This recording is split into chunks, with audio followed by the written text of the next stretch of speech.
Your Property Podcast comes to you with thanks to our friends at Trafalgar Square Finance, leading independent specialists in mortgages and all types of property finance. Whether it's buy-to-let, development or bridging finance, Trafalgar Square can help you organise your funding for your next property project. Exclusively to listeners of Your Property Podcast, Trafalgar Square offer a free one-to-one consultation. So whether you are a portfolio landlord looking to raise funds on your existing portfolio, or if you're just starting out and want to find out if you are eligible for a buy-to-let mortgage, Trafalgar Square Finance can help. It's easy to book with one of their experienced consultants by simply visiting yourpropertynetwork.co.uk/finance. You can find this link in the show notes for more details. Hello and welcome to Your Property Podcast. My name is Michelle Cairns and with us today we have got Matt Baker. Hi, Matt. Hi, Michelle. How are you doing? Very well, thank you. So for people who don't know Matt already, he is originally a professional pianist and teacher and found his calling as a property developer and investor in 2015.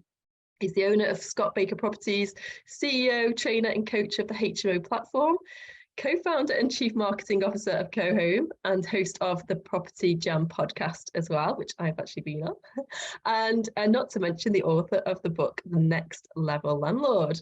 So Matt, you're a busy guy.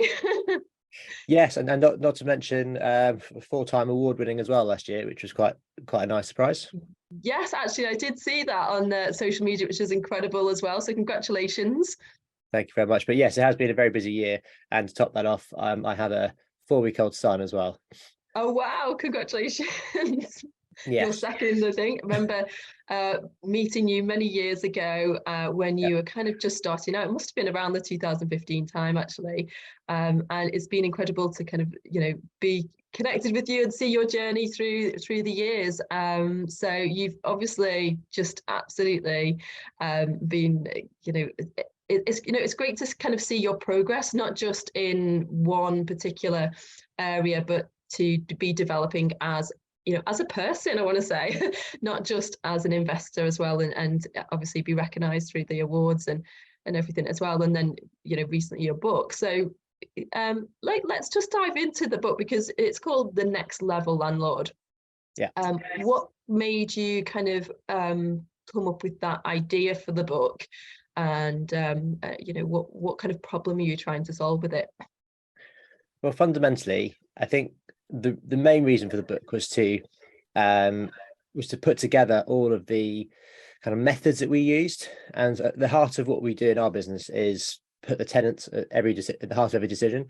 So we've had this tenant first, customer first approach for quite a while, something which has evolved since we started in 2015. And when we kind of hit the pandemic, I'd always thought I wanted to write it down and get it into a nice, concise method. And I need deadlines. So actually saying we've got a book, I had a publisher, they then asked for, they have deadlines to get things done.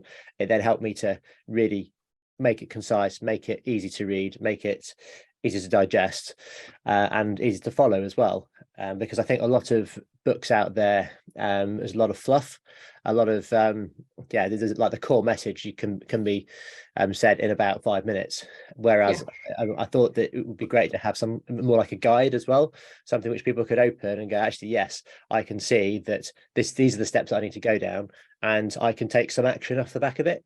So that's what I wanted to create. And what does the next level landlord mean to you?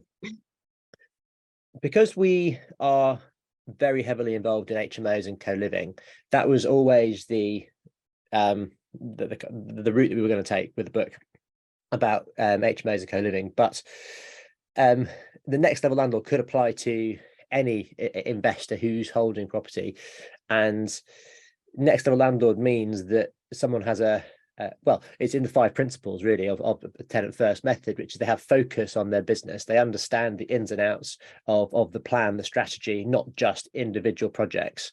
But then they have insight into their the area, the location, the people they're letting to, the planning permissions, everything they need. They have a level of insight beyond just the average investor. They're then able to review and deliver projects with ease. Then they have a service-led approach to the way they let their buildings, and then they have a business which can really thrive. So we're talking about the pinnacle of investment, the pinnacle of it's something to strive to, something to attain to be that next level landlord, and that's why it's that kind of aspirational title. Right. I mean, I see, lots of people, certainly in our, our community of property investors, who certainly aspire to be the next level landlord. They're not just there as property is, a commodity that it just runs itself or takes care of itself. Certainly, there's the business element, as you say, the service element there, and I see that a lot of people really struggle, and it's, they are trying to kind of manage it all themselves. I'm sure, like you, I'm part of lots of like property WhatsApp groups. And it's like, oh, I can't find a plumber. How do I do this? My tenant said that. And they're really trying to kind of like figure everything out on their own and manage everything. So, like, how does somebody kind of become, that next, the next level of providing a service that's more goes beyond just, like them as a person? Well, it's twofold, because at the end of the day, people get into property to have that asset, to have that income coming out of those properties, ultimately to give them flexibility, choice and time. And I find a lot of people diving into it and going, okay, now I'm going to quit my job and I'm just going to focus on property, and they start to really resent their properties and the people living in it, because they have to deal with them on a day-to-day basis, and maybe they're not kind of set up to be a manager. Yes. They don't have the skills to be a manager, and they think that anyone could just do it because it should be easy. So one of the big things about a next level landlord, but once you've gone through all the nuts and bolts of it, when you're really looking to thrive as a next level landlord, as a business, then you've got to have great systems in place, which involves a great team, great technology, and the ability to delegate that stuff, and the ability to allow yourself to pay for that stuff, because ultimately your time is the most valuable resource that you have at all. So there's no point wasting it on minutia day to day when other people can do that. So it does really confuse me. I know I'm in lots of WhatsApp groups as well, and I see all these things go back and forth. I'm just like, I really don't understand why that's an issue for that person, why they need to be doing this, why they need to be doing that, because we have a team in place that deals with it. So someone else will deal with that issue, will deal with that problem. And I understand that people want to maybe manage their first couple to really get under the skin of it, or maybe even try and form their own management business. But ultimately, I don't think that should be the CEO, the MD, that's doing all the work, which essentially that's what you are as the next level landlord. You are the MD of your business. You're not the lettings administrator. That is a role. And there's a great book called The E-Myth Revisited, which talks about how to set up a small business and why most small businesses fail. And it's about putting in place your ideal org chart. So what is if you're a multi-million pound business turning over 10 million pounds, you need to have support. So what does that business look like? And you gradually work towards it, knowing that you're going to remove yourself from all these different elements of the business over time. And once you've removed yourself so that you could go on holiday for a month and not touch your phone, that's probably a good test of if you're a next level landlord or not. Yeah, absolutely. And in Robert Kiyosaki language, I think you move from whatever it is, the investor to business owner, or one of those. Did I get it right? You move from one project to the other. Yes. Move across. And that's, I think you're right, we all do aspire to that, and I think people do get into that thinking that they're going to be on the beach and not have to look at it, and unfortunately they end up just creating another job for themselves if they don't go down this path of creating the systems and the team. So for people who are listening who are in that position, kind of where do they start? Let's say they've got like couple of HMOs, couple of properties, but they are self-managing themselves, and it's like, wow, it's kind of a bit out of control now, or they're just not even out of control. They're not giving the customers, the tenants, the level that they know they deserve. So the first thing is to explore third-party management. Now, this is a big issue, especially if you've got HMOs, because the amount of good quality managing agents in the country is pretty poor. And it does depend where you decided to invest as to how easy this is going to be, but don't underestimate how valuable that can be as a resource. So for example, we got to a point of scale where we decided we wanted to bring quite a bit of our management in-house, and that's when we set up Co-Home. So Co-Home is the UK's first kind of nationwide co-living management agency. So if you've got a good quality HMO, so we don't really work with middle of the road, as we call them, beige boxes, but if you've got a decent quality HMO, basically if you developed in the last 2 or 3 years, then it's likely that we would want to manage it, and we've got systems in place to manage remotely and have local presence in the ground, on the ground as well. So it's something where we decided to solve that problem for ourselves, and now we're able to solve it for others. So that's something that people could do, is contact us about potential management for the people who have that type of property. But in reality, even if you've got 1 or 2 properties, those can very quickly eat up your time. Yes. So if you're still not comfortable going with a management agent, get people in now. 2 properties is enough to warrant having somebody doing 2 hours a week, an hour a week of admin to get your time back, so that you can focus on growing the business and business development, which is fundamentally how you're going to get to that tipping point of scale where you don't have to worry about it. Because that's what we're doing. We're in this valley of death between buying your first property, which does very little for you, and buying your 20th property, where you're like, okay, now I'm on the beach. Yeah, absolutely. It's there's certainly a journey to be had and sacrifices to be made, because at the end of the day, this is a cost. It's a cost of business, and I think the struggle a lot of people have is they get into it to free them out of the day job and to have that cash flow coming in, and they don't want to use that cash flow, which is basically their income, on spending on a HMO, managing agent, or or maintenance issues or whatever. But it's a bit backward thinking, because they're always going to be doing that. They're never going to be able to free themselves up to move on to bigger things, or focusing on income generating tasks. And yeah, absolutely. You're right. It's massively a mindset thing. And if you don't have the mindset from day one, as you say, it's going to be hard to change your mind in 10 properties time. Yeah. So because your first property is probably not going to change your life, it's probably worthwhile just saying, well, okay, well, I'm getting £1,000 a month from that one. Is it okay if I got £850 or £900 a month from it, and paid someone to help me with the day-to-day, so that I can focus on other things? Because I've got my day job, that's time taken up there, and then I'm getting home, I'm getting tired, I'm having to focus with management and maintenance issues, rather than my precious half an hour a day I'm looking at Rightmove, making emails, ringing people, going to networking events. So I think it's fundamental that that people should. This is a good thing to do. Write a to stop list instead of a to do list. Write a to stop list. So these are all the things that, as you're doing it, thinking, I really shouldn't be doing this. Write it on a list, and then that becomes your job description for the first member of staff or the first team member that you need. And you can get, there's loads of great VAs out there which are very cost effective, whether you go overseas or UK, and they're great kind of portals for finding those. So I think that would be a big first step. Love that. So you've kind of touched on it a few times, this, and mentioned it in the same sentence, the HMO and co-living. Co-living isn't something, I know it became widely used as a term in the property education world a few years ago, but actually we haven't really interviewed anybody who's specifically talking about this. So for people who don't know, or just give us your version of what's the difference between HMO and co-living, or is it the same thing, just the next level? So I think there's a fundamental difference between the two. An HMO is the assets, because an HMO is a house of multiple occupation, which is as defined by the Housing Act. So that is a technical definition of a type of property.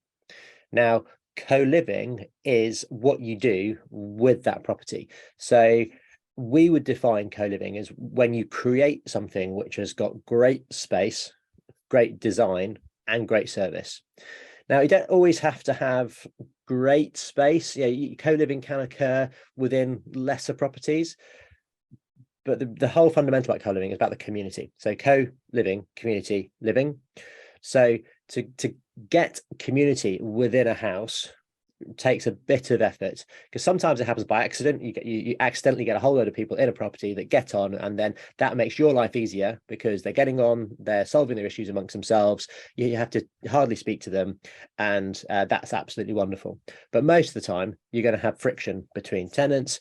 You're going to have people moaning about this, and they're coming to you as if you're their mum or their dad, and we're trying to avoid that. So co-living is trying to form an intentional community within a house to reduce your management hassles.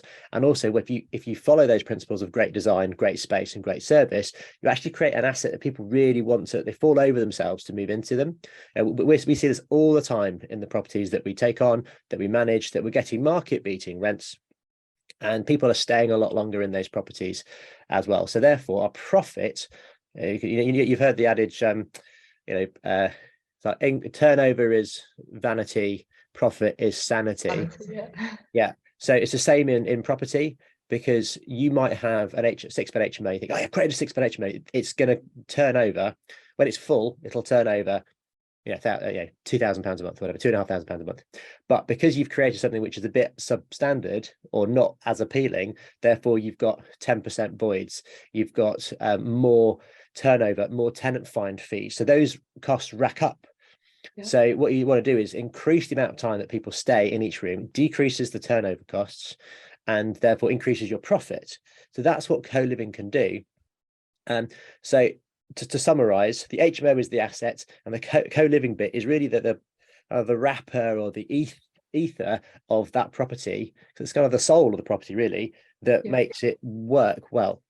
And there are other things that you can do to, what we try and do when we manage is to nudge people, call it a nudge theory. We're nudging people into creating those meaningful relationships. We're not just trying to leave it to chance. Okay. So the first port of call is making sure that we're vetting the tenants. We're trying to make sure they fit in with the house, that they're not going to obviously cause friction. You can't get that 100% right all the time, but you try and make sure that they're not going to cause friction. And you could use existing tenants to help you choose new tenants as well. And then getting people together. And the best ways to get people together are over food and drink. So we encourage those types of events and games and football matches and Olympics, all these types of things that you can do. Halloween, Christmas. There's, you can build almost like your own events calendar throughout the year of small things that you can do to encourage them to come together and to form those meaningful relationships. And it's especially important when new people move in. You want to break that ice for them, essentially. Yeah, that's really interesting way of, I love the events calendar. And I know you've got properties in different locations. So is your kind of main focus on the co-living just within each household, or do you try and kind of build a community across houses? Well, there's different schools of thought about co-living. So you've got like major, large scale, almost like service co-living, where people get sort of like a license on a room in a big block of 500 rooms. And that large scale co-living, they've got the scale, they've got the space to do lots of things within that building. The gym and the co-working and the bar and the cafe and all of that, the concierge, they've got all of that in that building. So that's one end of the spectrum. I think that's really hard to form community in that type of environment because it's too big. Yeah. Whereas we know that people form communities within small cells, and when those small cells interact with other small cells, it's like a tribal system, really.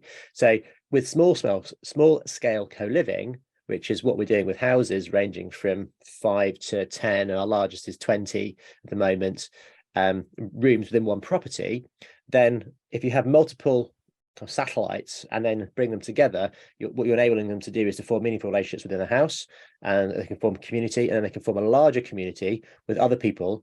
And what you're doing is you're trying to keep them within your brand.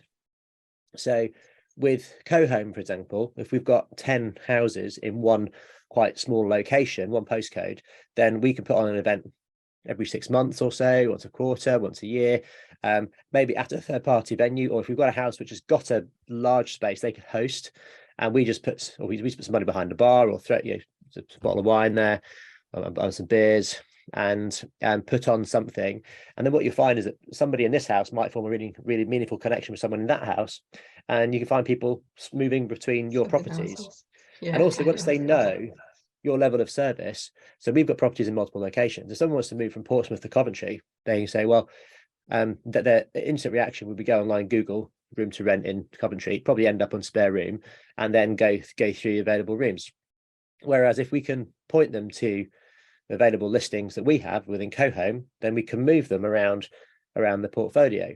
So I think landlords should and could work together to be able to keep good quality tenants within a portfolio. So why would I pay a tenant find fee to an agent over here if I know a landlord who's got a room available over there who wants a good quality tenant? This is moving over, so I can pay that landlord a couple of £100, or get paid a couple of £100 to give them a really good quality tenant who stayed with me for 18 months. They've just changed their job. They're going to stay with them for 2 years. So it's ideas like that, difficult to facilitate, but those are problems that just need solving.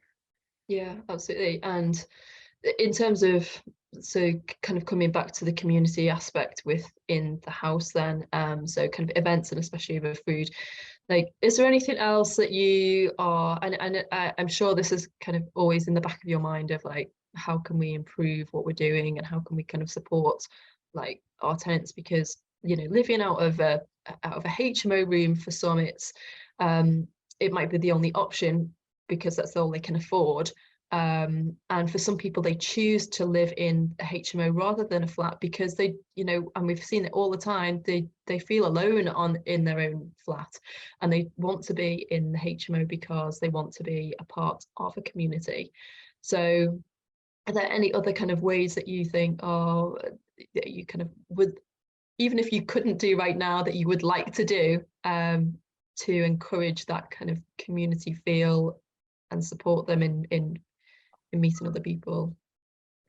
We're just going back a step. You mentioned about people in flats wanting to move into HMOs, and we've seen that quite a lot with the cost of living going up, energy bills, because if energy bills are going to go up in an HMO, that increase is split between 5, 6, 7, 8, 9 people, whereas if it's in the house, it's just them. And there are ways of managing the utilities within a house to make it more palatable for the individual tenants. But we also do this exercise where if you look at the average, or look at a good 1-bed studio and look at the room, so room's all included, studio's got bills on top, the average person across the I don't know across the UK, but in different areas we've done it, people can save between £2,500 and £7,000 a year by moving into good quality co-living. So expensive, top of the line co-living saves them thousands of pounds, which could help with their cost of living. Go on holidays, save for a deposit on a house.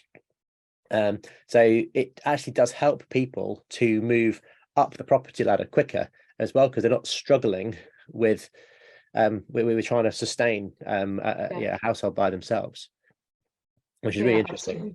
Absolutely. Yeah, it's a real issue at the moment, and are you finding that there's definitely more demand for HMO rooms, or is it kind of still plateauing? Because I know you've got like different areas, so how do you see those areas performing? I don't see anything plateauing. Like the only time that we've seen rooms not go is when they've been pitched too high. So we've gone, oh, let's try this, and go, well, actually, we're maybe a little bit out there. But yeah, you got to try these things. So if you get any, and you normally get a couple of people go, yes, I want that, and then they're the best rooms, and then you can justify a scaled amount of money in there. But generally, that's quite a lot above the average rent for an area. But with good quality stuff, it generally flies off the shelf. You'd have like 17 applications of viewing requests for a room within 24 hours in one we've just had last week. That's filled in an instant in one area. So it's a big thing, and there's big demand, and it's not gonna get any better, because none of the government policies are helping this part of the market. Well, not helping property in general, they're definitely not helping this part of the marketplace. And we've got councils who are now starting to actually, we've got some councils that are actively helping HMOs to be developed, and others that are clamping down on trying to stop them from being developed. So there are some forward-thinking councils, and some which are causing themselves huge problems. They're living 50 years ago on this rose-tinted picture of how life is today, and it's just not going to work, and they're going to find themselves with the homelessness problem just getting worse and worse and worse, and then True. spending millions of pounds on putting homeless people in hotels. That's a waste of money. Absolutely. And in terms of the type of houses and type of HMOs, do you find that people, is there a difference between like a 9 or 10 bed HMO and like a 4 or 5 bed? Did the 4 or 5 beds always go for a premium, or are people happier to live with more, do you think? Depends on the layout of the property. So I think this is where clever design can help. So you can have a 20-bed HMO. So my 20 bed is divided into 6 flats and a studio. So that's essentially how it's divided. We're doing a 13-bed, which is got one massive open plan living kitchen area, and then a couple of rooms on the ground floor. First floor is all bedrooms. Second floor's got basically two big studios plus their own kitchen, which is accessible, and the people on the first floor can either go up or they can go down. So some people will feel more like they've got more private space, others will feel more like they're using more communal space, but the rooms are all big. If they wanted to, they could bring a microwave. We're not going to stop people from living their lives, but I think people generally want you can't go too big and make it feel what does that mean? So too big for me, too big in one go is probably more than 8. Doesn't stop us from doing like 10. I mean, we've got a couple of clients that are doing 10 and 13 beds, and they're really nice schemes because it's a combination of studio rooms and really large doubles. So you've got different facilities and amenities in different places for people with different needs. So shift worker might want as the studio room because they're less likely to use the kitchen when everyone else is home, so they just want to keep to themselves. That's fine. Not everyone's going to want to form part of a massive community, but if you have an event, they might well come to an event every 6 months and mingle. So this gives them that opportunity to feel like they're part of a community, even if they don't actively participate in it. So I think the sweet spot is around 4 to 5 people feeling like they're in a community. For an investment, the sweet spot is 7, and with current mortgage rates, probably 8 beds to make it work. So with an 8 bed, you can still create like a separate 2 communal areas. So you've got one larger one, maybe one smaller one, so that someone can go and cook a bowl of pasta in a kitchenette on the second floor, rather than having to go all the way down to the first floor. So it's about clever design. Right, and you mentioned before about the rooms all being big. What's your optimal room size for to have a kind of a tenant that's really comfortable in their room and happy with that space, but also from a investor point of view of what it's going to cost you?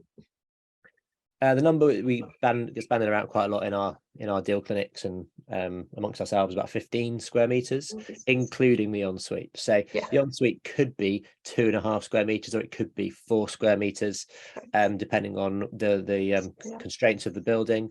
So we do like minimum, we do like 900 by 900 shower tray, but you can make an ensuite which is compact and still usable and nice, and then you can also create an ensuite which has got our ideal is 1200 by 900 shower tray, and then the rectangle that goes with that.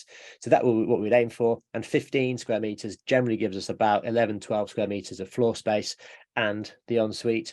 And then we'll also build in things like furniture. So if we can get the furniture built in, again, it clears floor space for them to feel like they've got more space for their own stuff. But maximum we probably want to go is 20. Anything above 20, then it's becoming more like a studio, probably a bit more of a waste of space. And you're also then, there's also a school of thought which says you make the rooms as small as possible, so they're more likely to use the communal facilities and therefore more likely to form communities. So there is a school of thought in doing larger scale co-living that you make the bedroom 10 square meters with a 2 square meter ensuite, so that they're like, yes, this is nice to sleep in, it's nice to get changed in, but if I want to eat or watch telly, I'm going to go somewhere else. So that's a school of thought. So we say, I think a mix of, I wouldn't go below that, because I'm not a fan of single bedrooms and single beds, because it feels more like that's more like a student halls of the 90s. But that's probably about the range that we work with. Okay. And obviously, HMOs, certainly they've been around forever with the student properties. And they're a very well established, well established strategy within the property education world for many years. If we're talking about trends, there's more of a shift that's been happening towards service accommodation now. So how do you see, if someone were to say, oh, it's so saturated in my market for HMOs, what's your feeling towards that? I'd say it's a load of nonsense. The HMO market is not saturated anywhere in the country. There's a lack of HMOs and good quality HMOs everywhere.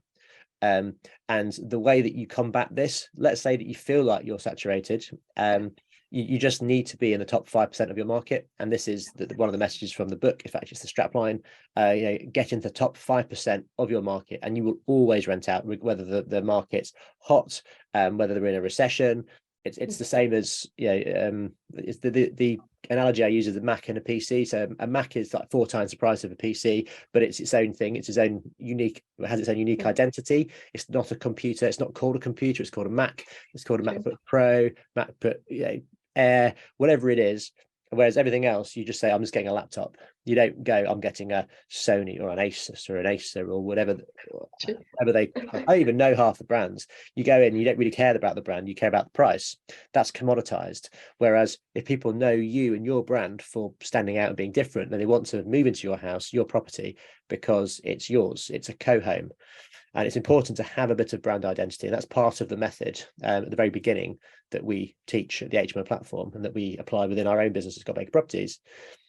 Because if you can make your property unique and stand out from the crowd, then you get more inquiries, you get more options to choose from good quality tenants. Yeah, absolutely. Right. Well, how do you see the next, let's say 12, 24 months looking with the, recession, and obviously we've talked about the demands in HMOs, but are you doing anything different for the next couple of years with your investing? Something else I forgot from your previous question about service accommodation. Yes, there has been a shift to service accommodation. I think that's a temporary shift, because that's going to be highly legislated and regulated shortly, because that's causing more of a problem for the housing market, because you're creating second homes, you're taking away long-term housing stock.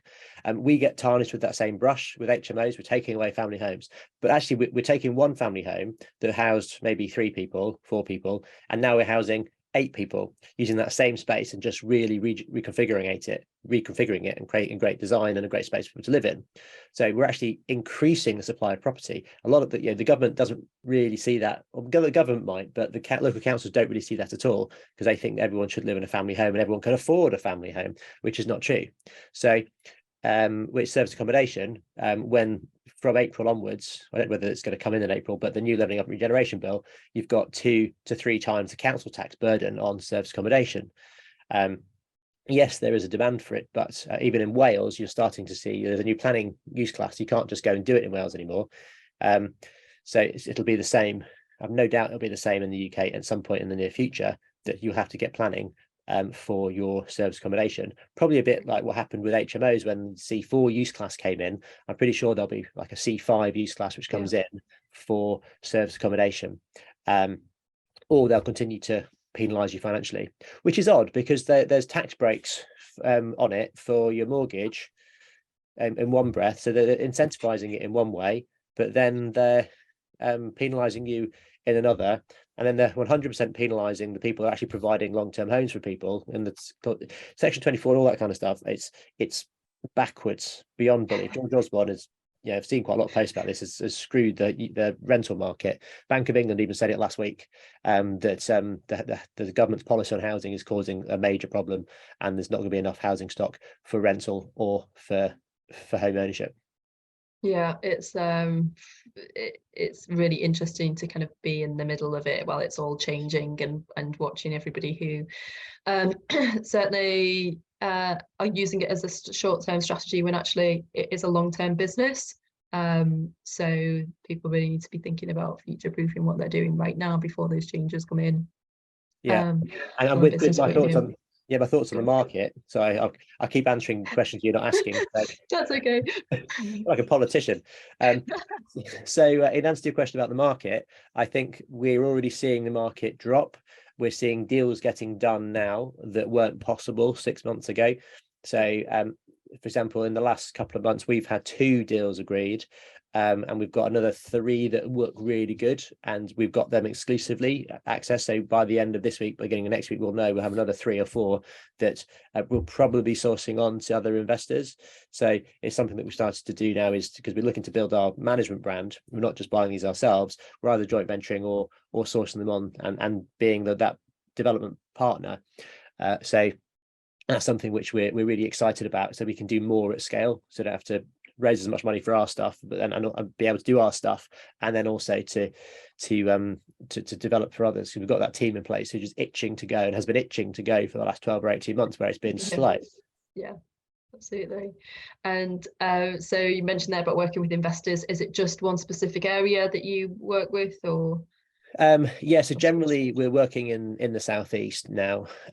So these are higher value properties, slightly higher value properties, but huge demand for rental, and therefore the rents are really good. So you can get a decent cash flow from them. We get you decent uplift as well.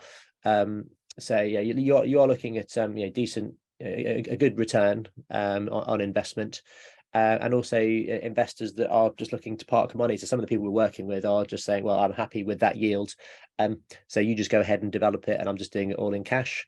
There's quite a few of those types of investors around. And probably the people listening to this are interested in, how do I recycle my cash? How do I reduce my return on investment? And that's the few of, to look at the number of investors, that's the few. The many are people that are just happy with a 6% return on their money. Let's just park it. I've got £1 million, that's 6% and that income. I don't want any of the hassle, you deal with it. So those type of investors work really well for us, because we can just go and develop, and they get our quality product, our award-winning quality product, and they then get our management as well, which we hope will soon be award-winning, and then we can and then we can provide amazing homes and more of them. Brilliant. Right, well, that's probably a good place to wrap up. Where can people find out more about what you're up to and follow you? So on social media, I'm at Clearly Matt Baker across all platforms.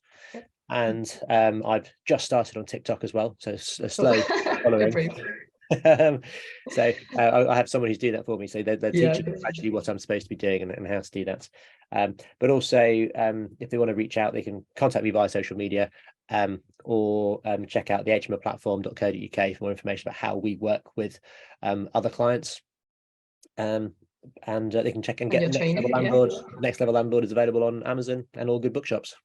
Brilliant. Well, we will put the links to all of those in the show notes for everybody, and the interesting times ahead. So we'll keep in touch and watch what's happening next.